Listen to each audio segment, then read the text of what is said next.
తండ్రికే జ్ఞానబోధ చేసిన కుమారుడిగా సుబ్రహ్మణ్య స్వామి వారికి ప్రత్యేకత ఉంది.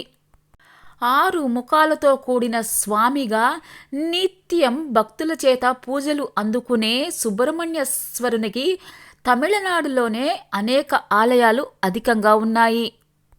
తమిళులకు ప్రీతిపాత్రమైన 6 ముఖాల స్వామిగా సుబ్రహ్మణ్యేశ్వరుని 6 దివ్య ఆలయాలు కూడా తమిళనాడులోనే ఉన్నాయి. స్వామివారి 6 దివ్య రూపాలను దర్శించుకోవాలి అనుకునేవారు ఈ 6 క్షేత్రాలను దర్శిస్తే సరిపోతుంది. తిరుచెందూరు సముద్రం పక్కనే కొలువైన అతి ప్రాచీన సుబ్రహ్మణ్యేశ్వరుని దేవాలయం తిరుచెందూరులోనే ఉంది. సరన్ అనే రాక్షస రాజును సంహరించడం కోసం స్వామివారు ఇక్కడ కొలువై ఉన్నారు. తిరుచెందూరులోని సుబ్రహ్మణ్యేశ్వర స్వామి వారి విగ్రహం కూర్చుని ఉన్నట్లు ఉండడం ఆశ్చర్యకరంగా ఉంటుంది. స్వామిమలై ఈ క్షేత్రం అత్యంత విశిష్టత కలిగి ఉంది. తన తండ్రి అయిన పరమశివునికి సుబ్రహ్మణ్య స్వామి వారు జ్ఞానోపదేశం చేసిన ప్రదేశంగా ఈ స్వామిమలైని పేర్కొంటారు. పళని తమిళనాడులో పళని క్షేత్రం ప్రసిద్ధి చెందింది.